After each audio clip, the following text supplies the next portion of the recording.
Et qu'est-ce qu'un meilleur ami?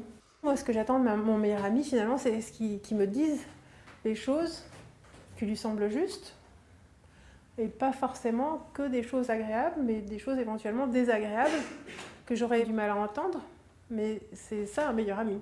Donc le corps, il fait ça. Il dit les choses justes. Parfois c'est agréable et parfois c'est un peu désagréable. Surtout à la première écoute. Après, quand on commence à entendre que dans le côté désagréable, c'est surtout notre résistance qui rend les choses désagréables, on commence à ouvrir un petit peu plus la porte, la connexion, etc. Donc le corps, lui, va nous renseigner sur ce qui se passe au niveau inconscient.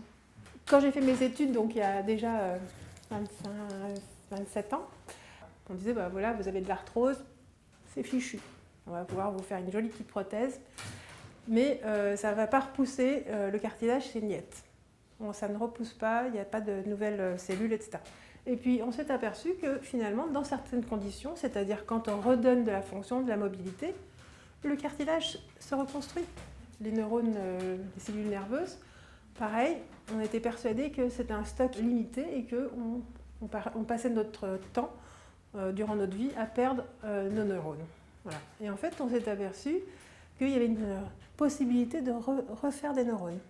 Il y a 4 facteurs qui font qu'on accélère le processus quelque part de perte de neurones. C'est la sédentarité, la prise de psychotropes, le stress important, et l'isolement.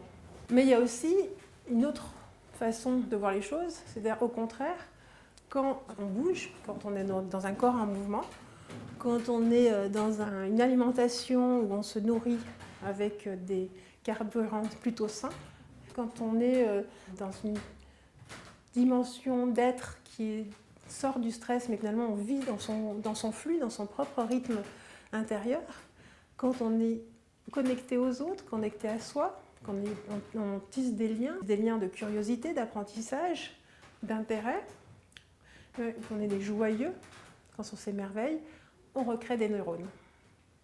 Donc c'est une bonne nouvelle.